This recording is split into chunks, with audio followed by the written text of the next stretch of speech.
Olá para todos, bem-vindos. Estamos cá de novo para vos apresentar hoje uma pessoa muito especial, uma pessoa muito conhecida na nossa diáspora, aqui no Vale São Joaquim e não só. Aqui ao meu lado, estamos na cidade de Ralmar, aqui ao meu lado tenho o Sr. João. Sr. João, diga-me o seu nome completo. O meu nome é João Cota Rocha. O Sr. João vai-me falar um bocadinho sobre si. Quem é o Sr. João? Eu nasci nas 12 Ribeiras, no dia 19 de novembro de 1940. Sou natural das 12 Ribeiras. E lá vivi 15 anos.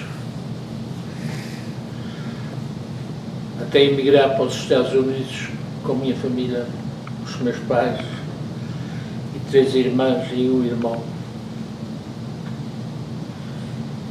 E depois, eu não gosto de falar em coisas tristes, mas a minha vida, a nossa vida aqui na América, os primeiros 3 anos foi muito difícil. Muito trabalho, pouco dinheiro. Viemos para a casa de um tio, um irmão do meu pai. Nem sequer havia muita amizade. Para dizer a verdade, foi 3 anos difíceis. Não havia a casa, a gente não tinha a casa melhor das 12 Ribeiras, mas a gente tinha uma casa melhor de cá que portanto viemos ver aqui. Não tinha air condition, não tinha heat, não havia talvez, não havia carro. Eu, logo por sorte, era uma velhinha da família. Meu pai veio com 5 filhinhos. Eu era o mais velho, depois tinha 3 irmãs. E depois o meu irmão era uma moça. O meu irmão fazia uma diferença de 13 anos de mim. Só tinha 2 anos.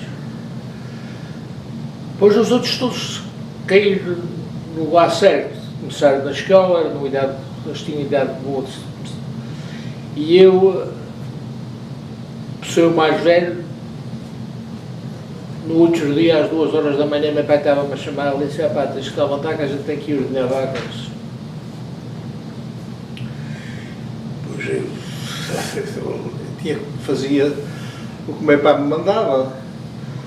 Só lá fui ordenar vacas e foi a minha vida, os primeiros 3 anos, 15, 16, 17 e 18, foi trabalhar, foi ordenar vacas. E ordenar vacas. Qual foi a cidade onde Tracy. A Tracy? Tracy. E era gostoso. Era uma idade que uma pessoa queria estar envolvida em outras coisas sem ser enterrado em lameiro, porque naquele tempo as leitarias não é como era hoje em dia. Nunca saí dali. Um dia era envolvido na festa de Tracy e houve lá qualquer coisa lá no hall e ele disse: tu queres ir mais lá mais eu no hall, vai haver lá uma dança hoje? Eu disse: estava doido para sair dali para fora. E depois lá fomos lá, mas naquele tempo não havia rapazes portugueses aqui na América. Em que ano é que o Sr. João... Eu vim para esta terra em 1957. 57. No começo, em fevereiro 3 de 1957, que eu saí quase da terceira vez. Lá na ilha... Na ilha? Não, o seu pai não tinha lavoura? Tinha. E meu pai veio para esta terra 7 meses adiante da gente. Sou eu com a idade de 14 anos, diretamente, é que fiquei lá. Como chefe de família, não é? Chefe de família. E meu pai fiava-se muito de mim, da responsabilidade que eu tomava para as coisas. Quase sempre naquela altura, Sr. João, os mais velhinhos é que tinham que tomar conta dos mais novos. Tinha que ser. E depois, eu nunca me esqueço, Meu pai começou para vir de passeio, como veio de passeio naquele tempo. Vocês talvez também não se lembrem de nada disso. Mas começou a vir gente de passeio lá da nossa terceira aqui à América, se tinham parentes. Era de passeio, mas era para ver se trabalhavam uns meses e ganham Para depois voltar. uma coisinha para, para ajudar a vida lá. E meu pai foi um imigrante, quando saiu da tropa de lá da terceira, foi para a Argentina, esteve na Argentina 10 anos. E ele depois foi para trás e ele, levou uns 20 anos, naquele tempo as terras eram baratas, ele comprou lá uns pedaços de terra. Só. A gente governava-se bem com o nosso trabalho. Costuma-se dizer governar bem com pouco, mas governavam bem e viviam felizes, não é? Era com o trabalho. Meu pai era um homem forte. Não era um homem de brincadeiras. Era um homem que gostava de tratar a sério. Mas era um homem que tu só querias encontrar na função ou venda que ele não estava lá a jogar cartas. Ele passava os 6 cerejas na terra a trabalhar. E eu fui criado naquele ambiente ao lado dele. E eu nunca fui santo nenhum, mas eu tinha um dom do meu pai, com terra idade. Eu fiz o exame da 4ª classe com 10 anos. Mas ainda antes de fazer o exame da 4ª classe eu já tinha um dom do meu pai, veio acabou de trabalhar tanta carne negra. Aquilo dava-me uma coisa e eu fazia o que podia para o ajudar. E meu pai tinha lavoura, mais um irmão em casa de Poé. E depois, mais ou menos nesse tempo que eu fiz o graduation da escola alta, que eles era o exame da 4ª classe. Meu pai começou lavoura. E eu comecei mais eu era um pequeno, tinha 10 anos. Mas eu queria que eu fosse um homem. E o trabalho foi sempre a coisa que eu conhecesse mais na minha vida, foi o trabalho. E depois eu vim para aqui. Ele antes de. Meu pai começou a ter dificuldades.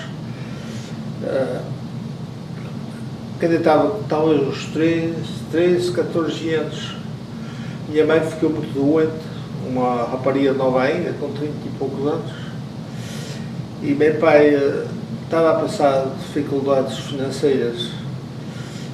E depois ele fez contato com o irmão que tinha em Trace, que tinha uma leitaria, e resolveu vir aqui para passeio. Mas naquele tempo era uma coisa que muitos faziam.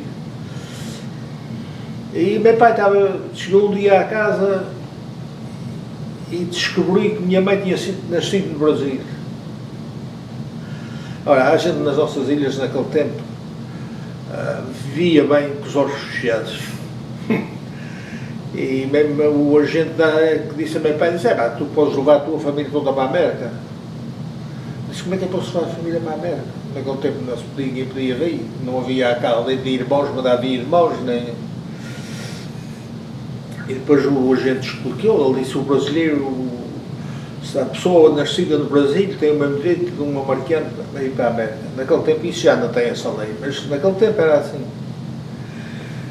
E eu já com a idade de 14 anos, mas eu tinha já um amorzinho aqui de lá, sabe? Já, os meus amigos, não é? E ele assentou-me a mim, eu tinha 2 irmãs, uma era, infelizmente, faleceu o ano passado, era 18 meses mais nova do que eu. E tinha outra que era outros 18 meses mais nova do que eu. Depois a gente era todos novinhos. Mas ele assentou a gente todos os 3, assim, numa mesa, não era uma mesa aos 80 como é essa, mas de qualquer maneira assentou a gente lá e ele disse, olha, eu vou dizer uma coisa a vocês, o pai está com os papéis tudo amanhã para aí, vai, E vocês pensem e falem com tua mãe, se vocês resolverem a ir para a América, a gente trata disso. Ele disse, eu vou dizer uma coisa a vocês, nunca me esqueço estas palavras. Ele disse, a gente tem aqui uns pedacinhos, que o nosso trabalho a gente vai vivendo. Mas é a gente aqui todos juntinhos. Ele disse, um dia que vocês tomem uma vida sua, a gente vai ser todos pobres.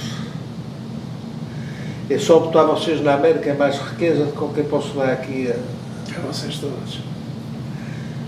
E depois ele embarcou e a gente ficámos lá. Depois minhas irmãs também, depois tinham mais novas que eu,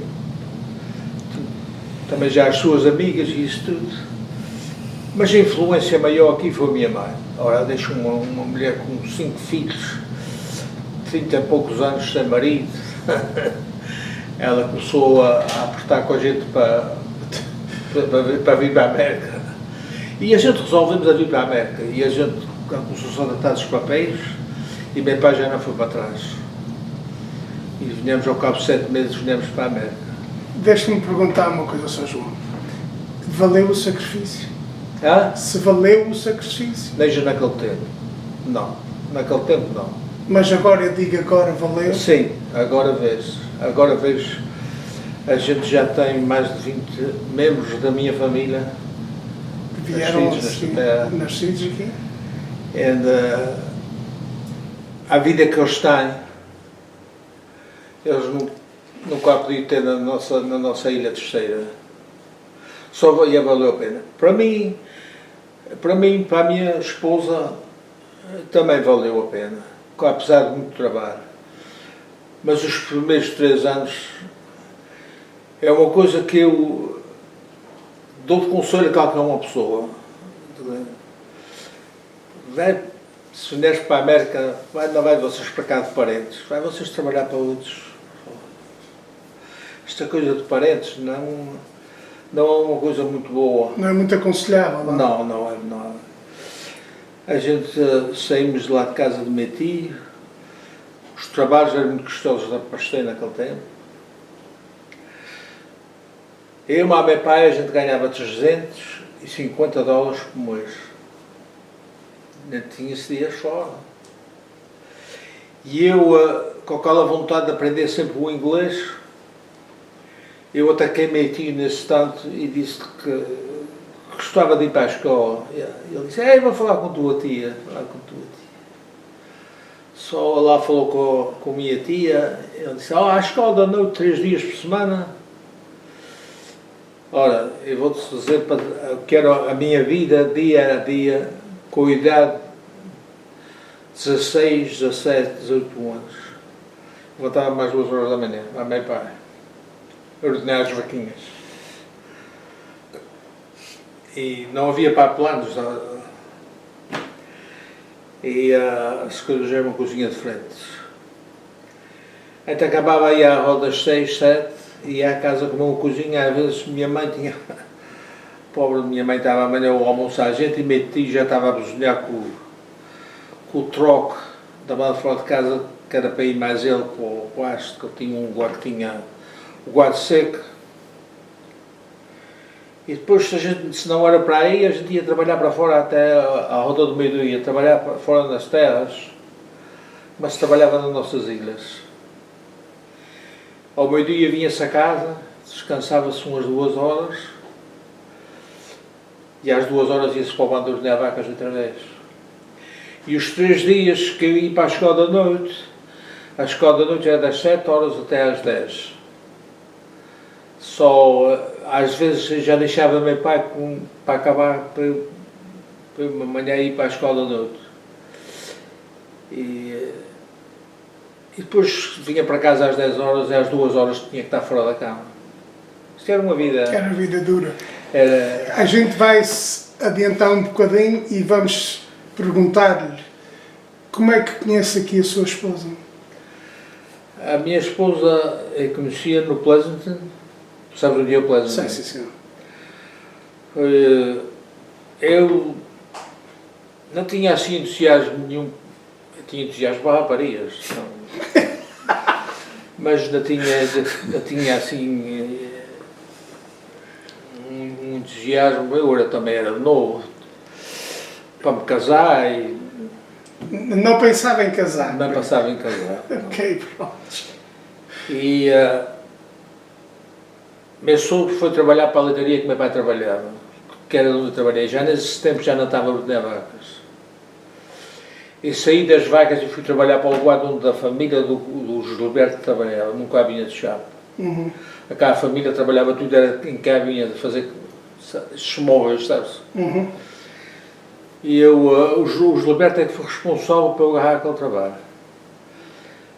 O Gilberto é que é inteligente, não é para ser meio cunhado, mas aquilo é uma família toda inteligente.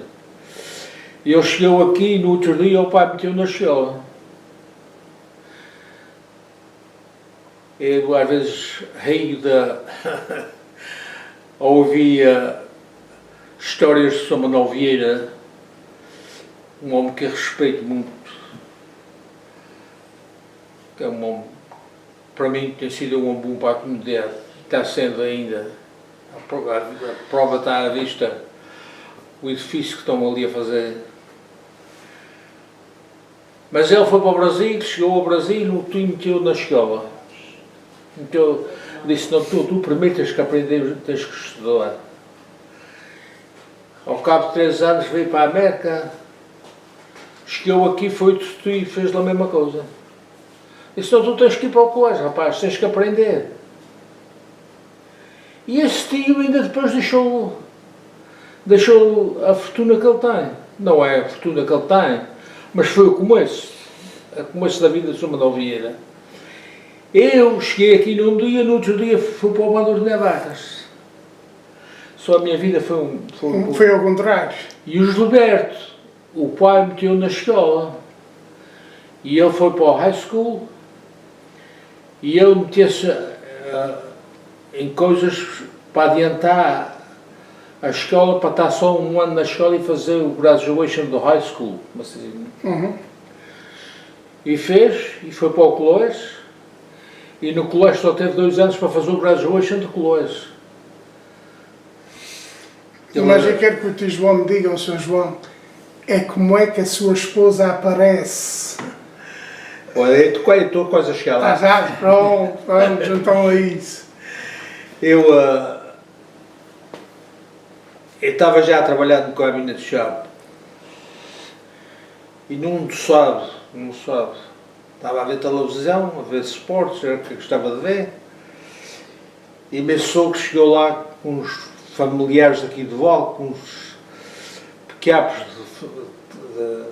de mobília e tudo, e meu sogro ia trabalhar para a leitaria de onde eu trabalhei, e meu pai ainda estava trabalhando lá. Uhum.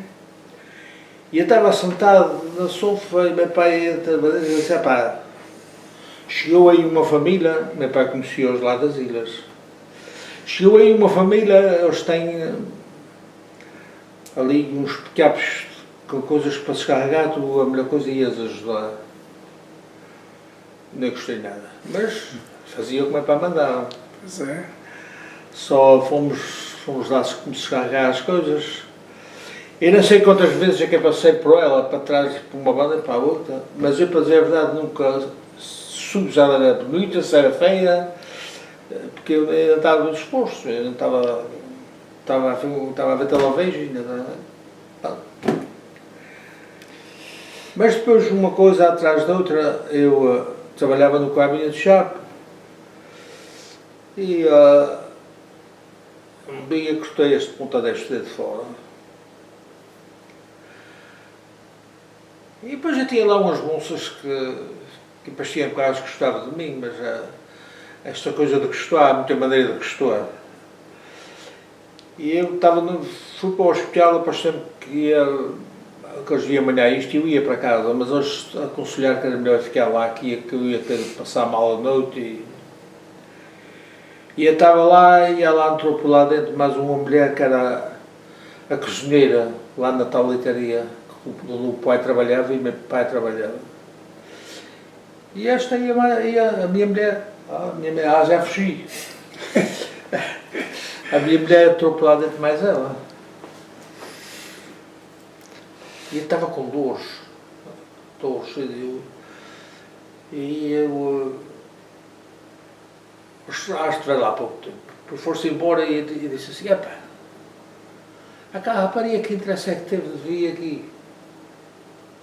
Aquilo ficou-me a fazer uma coisa na cabeça. E depois a gente fomos, minha mulher estava no high school, com 20 anos, estava no high school. E depois minhas irmãs, tinha 2 irmãs no high school também, depois já ficaste a conhecer. Foi um birthday party lá de uma outra rapariga que era nascida aqui na Chaterra. E a minha mulher estava lá, mais a Mary. Estava lá. E depois comecei a falar com ela, e uma fala puxa a outra, e aquilo começou, a minha vida começou a mudar, a maneira de pensar about raparigas. E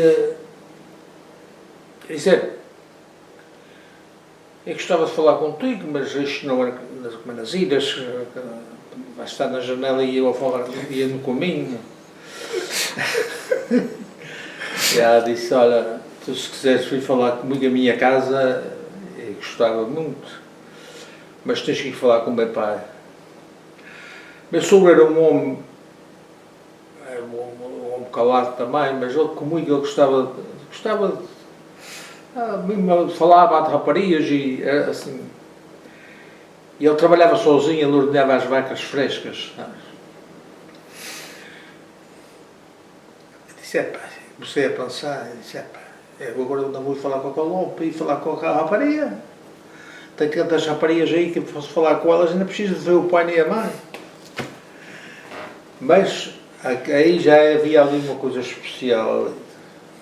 Já tinha acontecido aquele toquezinho, não é? Esta, talvez seja esta mesmo. A minha vida até mudou.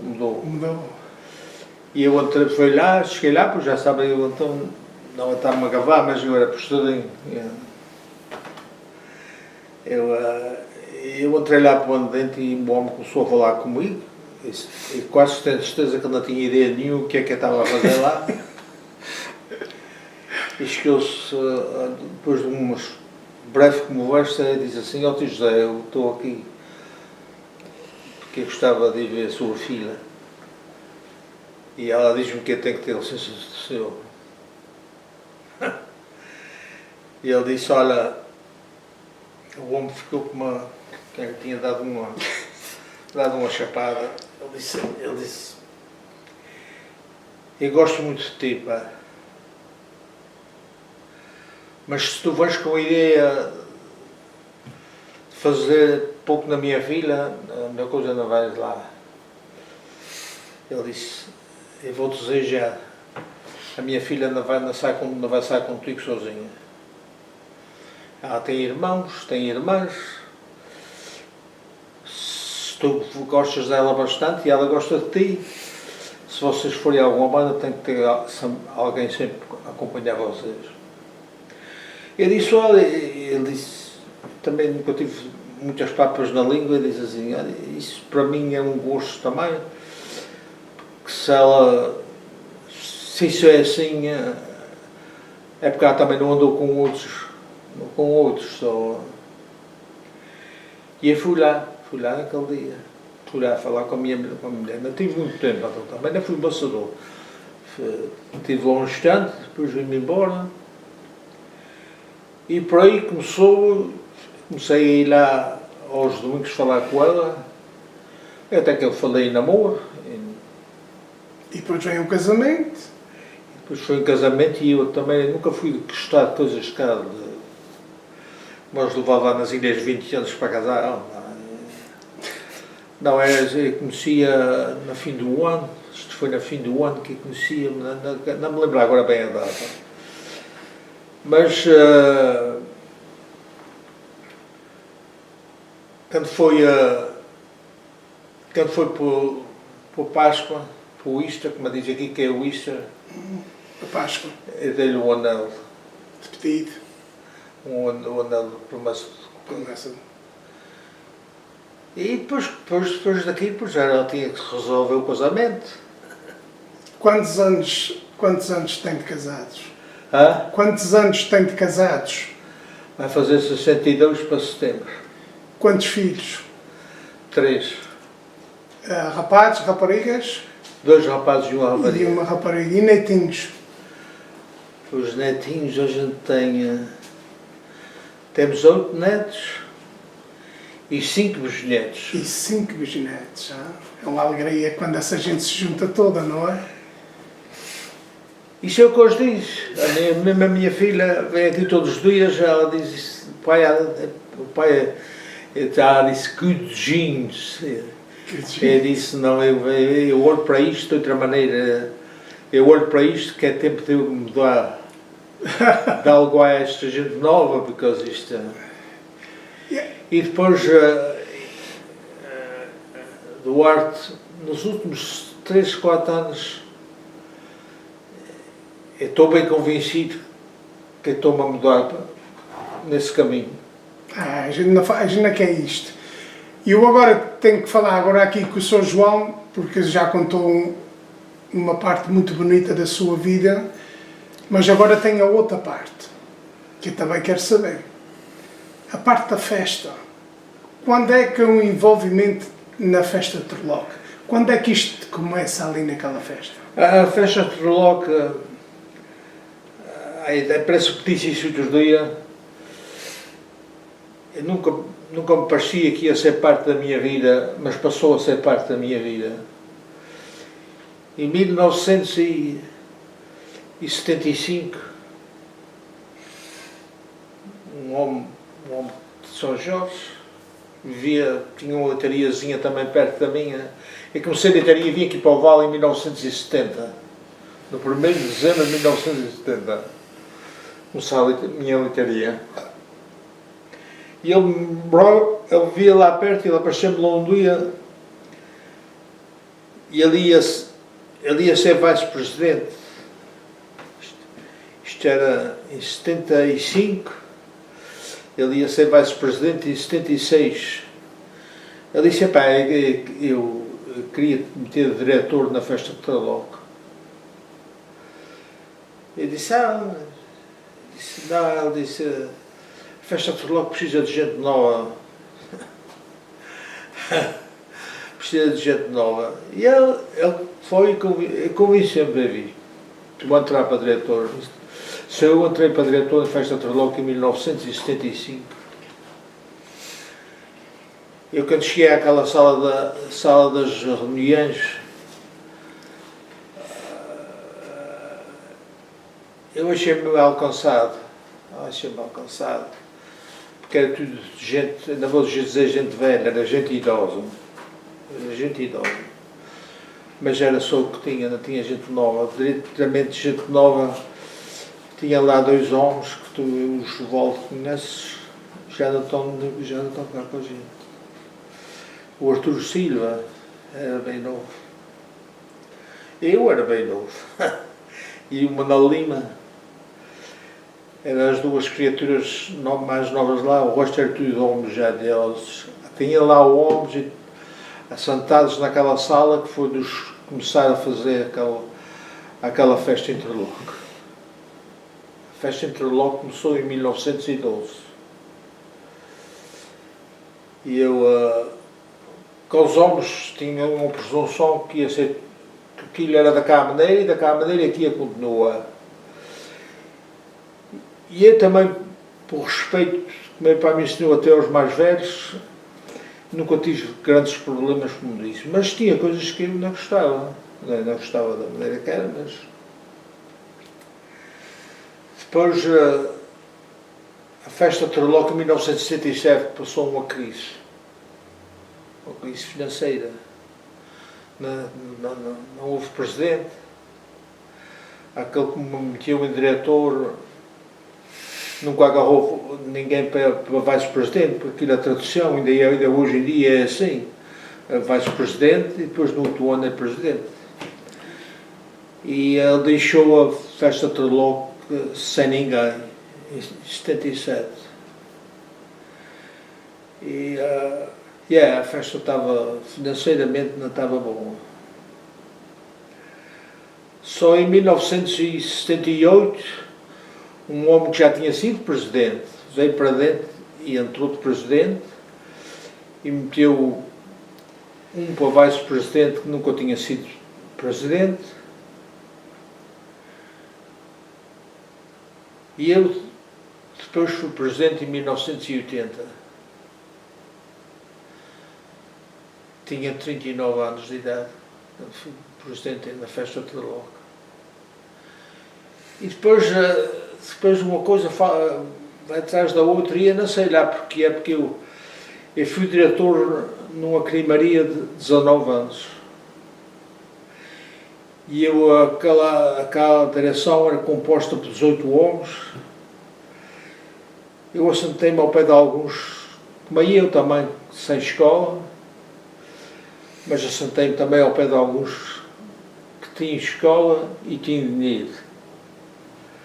E aquilo ao princípio não foi muito confortável, mas eu acostumei-me e aquilo ao cabo de 3 anos uma pessoa tem que ser re-elected, sabe, tem que terminar a concorrer para ser diretor. E posso servir 9 anos. E eu, ao cabo de 3 anos, nunca tive problema em ser re-elected. Isto era a roda de 500 leiteiros. E eu comecei a tomar uma força que havia à vontade que os leiteiros tinham de estar naquele posto. E eu tive 18 anos, 19 anos, diretor lá dentro. E eu não fui dos homens mais discretos que me assentasse naquele meio de reunião, mas eu saía de lá sempre com gosto, que o que tinha que ser dito era a ser dito. E depois ali na festa Trelawk era uma coisa parecida. Eu fui presidente em 80 e depois disso eles começaram a meter nisto, a meter naquilo e depois eu fui para tesoureiro, fui tesoureiro de 10 anos e depois achei que era tempo de sair, que era na quadra certa de sair. Aquilo já estava inserido na minha vida, mas eu também acreditava que é sempre bom uma pessoa sair para a porta que entrou sem ser empurrado, sair pelos seus pés. E se cada uma pessoa sai e eles querem uma pessoa, eu acho que é um ponto muito bom sair. É a melhor altura. É a melhor altura. E eu tinha também um gosto de deixar alguém no meu lugar que fosse responsável. E tive a sorte de deixar o meu filho que já tinha sido presidente, que foi o presidente mais novo que a festa Trelawk teve, no meu lugar. E depois começou as cantorias. Eu ia lá, mas eu quero que o senhor me conte. Lembra-se quando é que começa as cantorias? Lembro-me. Foi em 1982. Que começam as cantorias em Trelawk. E eu tinha sido presidente em 1980. E o meu vice-presidente, Nosso Senhor já o levou, foi o Artur Silva. Ele era bem novo, o Artur. É que foi o meu vice-presidente. E a seguir a ele foi o irmão da minha mulher. E ele é que teve a ideia de começar a cantoria. As cantorias começaram em 1982. Não me perguntes agora o dia, mas foi na festa Trelawk de 1982. E estou a ver porque eu tive um tempo muito grande aqui há 4 anos. E eu tive muito tempo que ainda estava aqui. Mas Nosso Senhor deu-me a graça de me dar para trás a minha memória e eu ainda hoje a tenho. E eu, tudo na minha vida, desde a tenra idade de 4, 5 anos, eu lembro-me de tudo. E eu lembro-me muito bem da festa de Trelonco. A gente botámos uma trela de cataera lá fora do hall e tivemos a cantoria lá em cima da trela. Não tinha aquele casibo depois foi feito com a ideia da cantoria, mas naquele tempo não tinha. E os cantadores, disse isso outro dia, lembro muito bem quem foi os cantadores.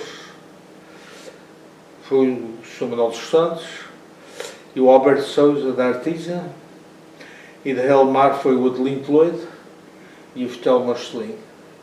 Já se foram todos os 4. Já todos os 4 se foram, todos os 4 mais novos que eu. E depois, no outro ano, é que a gente começámos a ter ideias para ir saltar fora de Trelonco.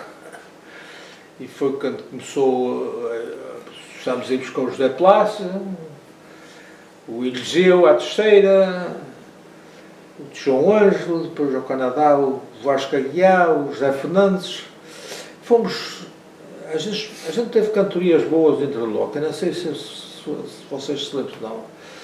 Teve boas, não foram todas boas, mas eu experimentava sempre o melhor.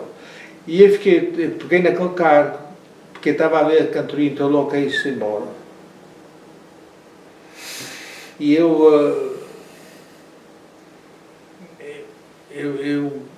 pedi para entrar para aquele cargo e comecei a tomar conta da cantoria 100%. Porque, desculpa interrompê-lo, mas Trelonco durante muitos anos era conhecido pelas suas cantorias. Era o quê? Conhecido pelas suas cantorias. Não, teve cantorias boas ali. Teve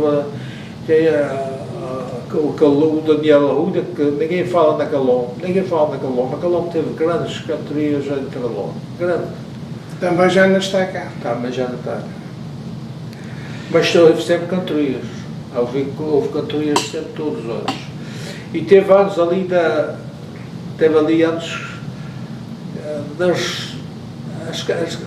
teve em baixo, as cantorias de Trelonco tiveram em baixo. Mas só se veio para o ar foi com os homens, com os artistas que vinham de fora. E era uma coisa que... E depois, Sr. João, ela para, não é? As cantorias acabam.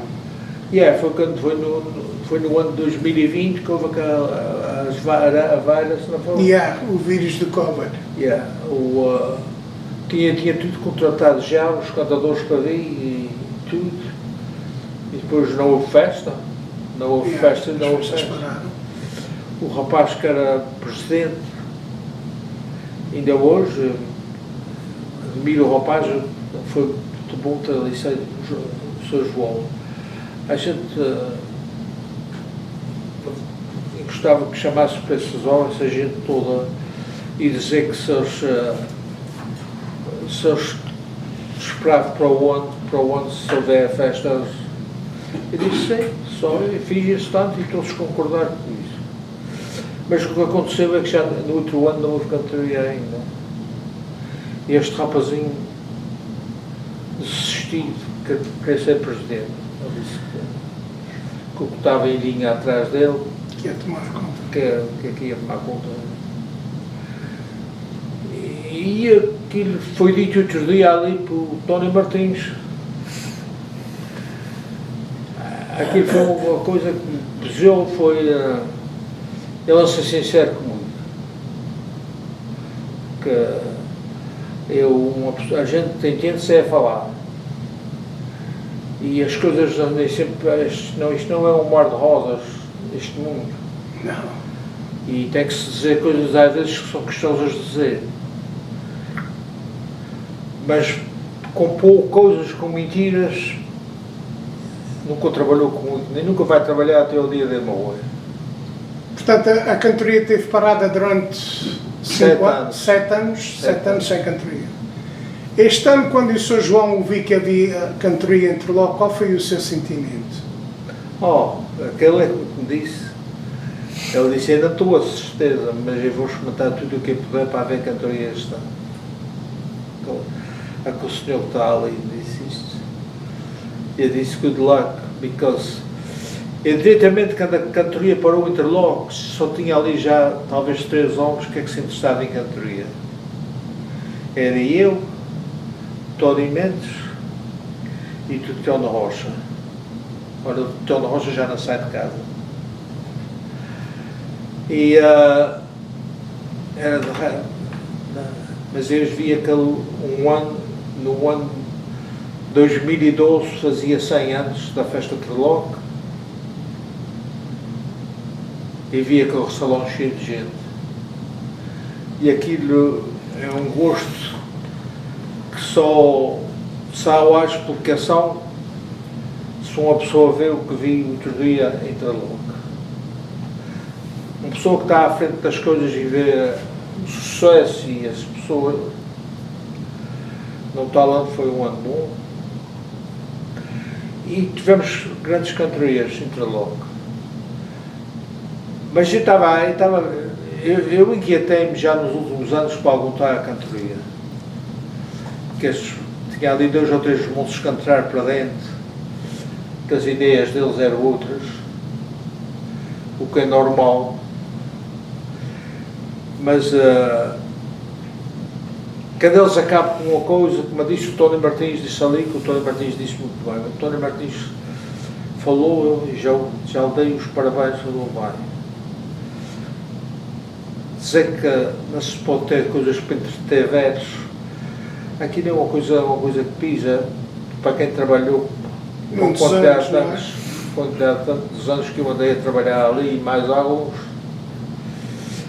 E não, aquilo não caí nada bem. E depois quando eles começam a falar bate de despesas,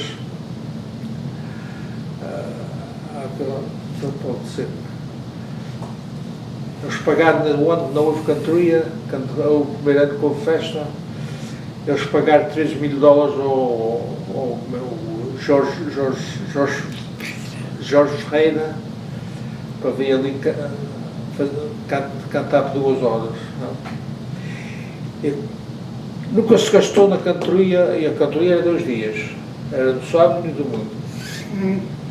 Nunca se gastou mais de $9.000. Só não vem cá com chalaças dessas. E, mas eu vejo que cá a festa de Interlock perdeu. Eu fui sempre, Duarte, eu fui sempre uma pessoa a eles nas reuniões, mas eu cada era para botar o pé no chão, eu botava o pé no chão. E eu, a última reunião que eu fui à festa de Interlock, e quando saí aquela porta para fora não era com essa ideia. Eu via que era tempo de parar. A gente tem que ser discretos bastantes para ver quando é que é tempo de parar. Mas eu não ia com a ideia de parar aquele dia. E no primeiro reunião do homem que foi presidente, que até era aquela, e a gente encontramos no hall de jantar. Ele vinha do quarto de banho e eu ia para o quarto de banho.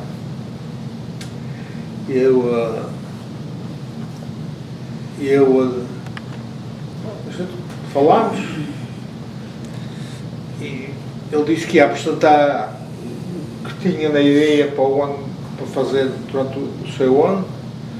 Eu disse, já pensaste na cantoria? Porque eu já tinha falado com ele about a cantoria, mas ele nunca me dava uma resposta certa. Ele disse, eu não percebo nada aqui.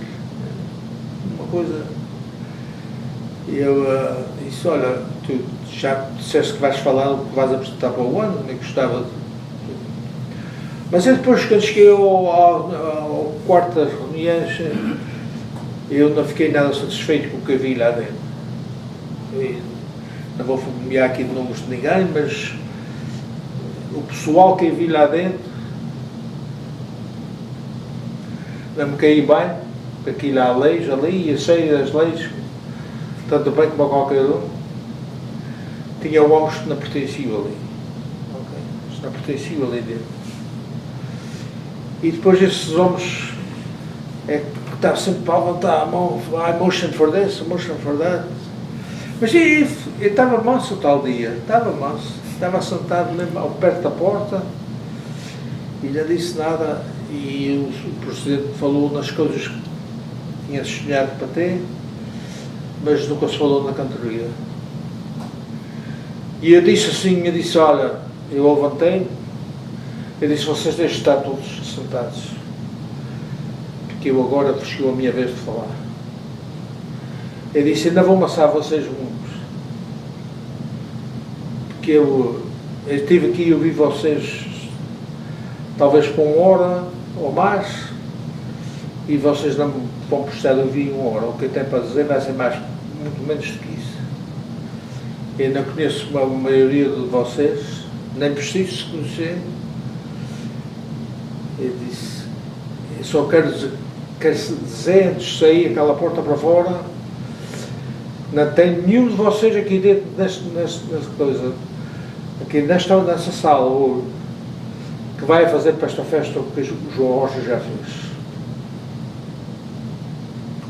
Não se garante. E eu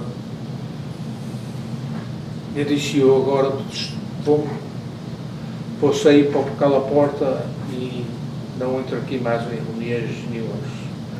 Eu olhei para o meu Presidente e eu disse-lhe, eu posso dizer o nome dele, o Dougie. Eu disse, eu tinha um certo respeito para o rapaz. E eu disse assim, olha, Dougie, eu vou-me sair por aqui fora e se tu nunca mais ouvis nada de João Rocha, é porque ele não precisa de ti. Porque também se não ouvir mais de ti, é porque tu não precisas de mim. Temos certos, mas eu saí por lá fora e a cada sair, eu cheguei lá fora e já tinha alguns 3 ou 4 pessoas esqueixadas em mim. Oh, Sr. João, não faça isso, não faça. É tempo de ir para casa, é tempo de deixar os novos tomar conta e pronto. Nunca mais fui a mesmo de lá. Eu tinha gostado bastante de ir este ano a Meiras, a reuniões, mas as forças também faltaram. As forças faltaram e eu já não...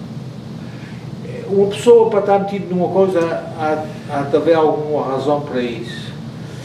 E ter força para saber resolver coisas.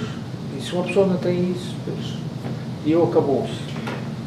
Este ano, quando chegou ali à festa, ao dia da cantoria em Interlock, e vi o salão como estava com tanta gente, e ser reconhecido pelo seu trabalho, há que dar valor a quem o faz, há que dar reconhecimento a quem o faz.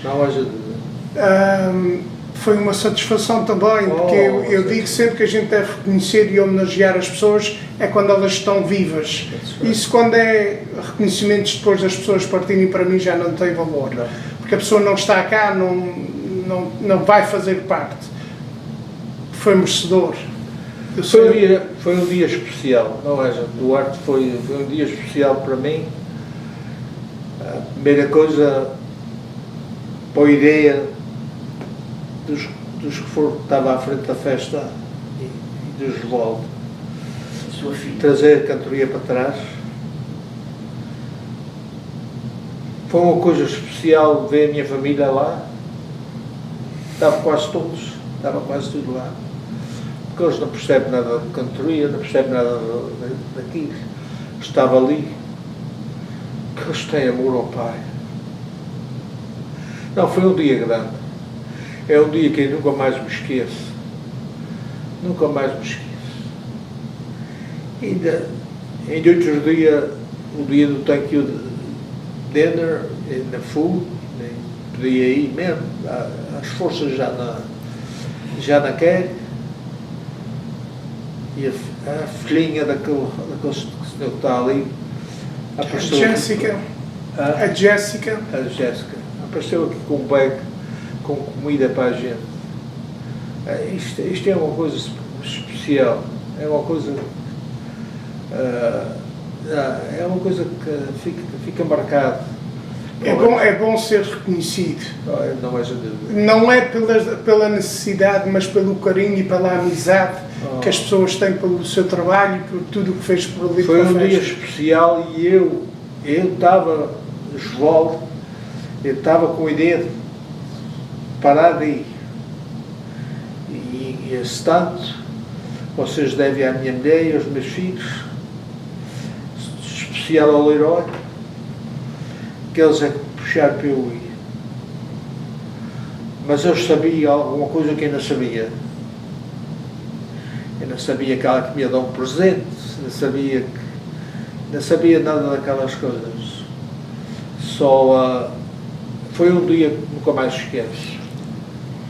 Olha, Sr. João, eu estou a gostar muito deste bocadinho que estou aqui consigo.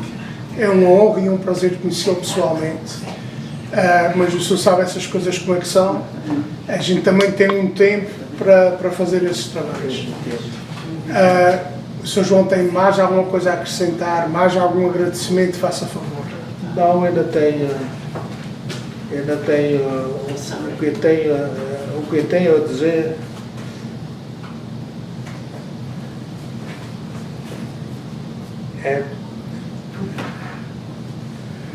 O que eu tenho a dizer é agradecer do troféu que eles me deram, reconhecimento do que eu fiz. Deixe-me pôr aqui assim para eles verem. Do que eu fiz. Da amizade, porque eu diretamente fui sempre bem tratado na festa de Torloque. Deixei só para os velhos, mas para a sociedade nova. Uma pessoa, como é que eles dizem, morreu, uma andorinha. Não acaba a primavera. Não acaba a primavera. E tem ali muitos moços que ainda hoje em dia, muitos moços ali que eles têm o respeito, que é uma coisa.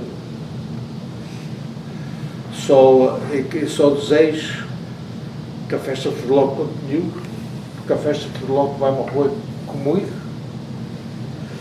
E desejo o melhor para a festa de Torloque.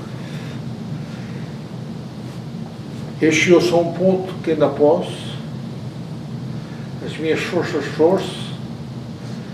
os anos chegar, e eu dizia sempre, quando chegou o dia que ainda possa vir para aqui, mas a minha mulher trabalhar como a gente trabalha, eu ainda quero vir para aqui e ver os outros trabalhar. Isso não é o meu desejo. Porque eu sempre acreditei que uma pessoa se for envolvida numa coisa, há de fazer alguma coisa para o benefício daquela festa. E eu deixei parte da minha vida ali, e a minha mulher ainda mais do que eu. A minha mulher foi uma barreira naquela cozinha, fazer comida e só o que eu desejo ao Osvaldo e à sua família, à sua filhinha, é que Nosso Senhor pague por o que eles fizeram para o João Rocha e para a sua família. Eles devem se sentir satisfeitos, porque eu digo isto muitas vezes aos meus filhos. Vocês, que o pai está velho, vocês nunca se arrependem de fazer uma coisa bem feita, porque as coisas bem feitas nunca vão dar nada a vocês. As coisas mal feitas, yes. E o que o Osvaldo fez mais a sua filhinha, para mim, para o João Rocha e para a sua família, foi uma coisa bem feita. Só agradeço, de coração. A gente já era amigos, e mais amigos temos. Bem, e a gente vai chegar ao fim. O canal das 12, delegação aqui de Relmar, Agradeço-lhe imenso esse bocadinho, gostei muito de estar aqui consigo e com a sua esposa, e estamos sempre ao dispor. Uma vez preciso do canal das 12, estamos ao vosso dispor. Eu agradeço muito o tempo que vocês tiveram para vir ouvir este velho, mas eu ainda te conhecia, ainda parece-me que eu tinha falado contigo. Não. Mas eu dizia aqui, e a minha mulher testemunha disso, que sempre que é o homem que eu gosto mais de ouvir. E eu não vou nomear nomes de outros, mas tem alguns que eu não os posso ouvir. Não os posso ouvir. A gente todos experimenta o nosso Eu também sou uma pessoa reles, mas eu sei que sou reles, eu sei. Mas eu... ainda hoje, naquele enterro, eu estava ali sentado num banco a olhar para um quadro que ainda percebo uma fala que ele diga. Aquilo, por isso não me vais ver lá amanhã. What's the problem? What's the problem? I don't know. Prontos. Chegamos ao fim. Vamos terminar este bocadinho. Obrigado. Como vocês estão vendo, é uma história de uma vida. Uma história de um jovem que partiu da Ilha Terceira, que veio para a América, que trabalhou no duro, que fez a sua vida, que tem a sua vida adiantada com os seus netos, com os seus filhos e com a sua esposa. São essas histórias que são de muitas histórias daqueles que imigram e vêm à procura de uma vida melhor. Como eu costumo dizer, eu peço sempre a paz, para que ela possa vir o mais depressa, mas nós todos sabemos que é difícil. Também peço para o nosso amigo que nos ajudava aqui, que é sempre um camarada nosso, o Chinelo, que o Sr. Espírito Santo o ajude, que ele consiga ficar uma coisinha melhor para também vir ter com a gente. Em nome do Osvaldo, no meu nome, haja saúde. Bem-vindos à Ilha Terceira, um verdadeiro jardim no meio do Atlântico. A nossa história e cultura esperam por si. Canal das 12, do povo e das tradições.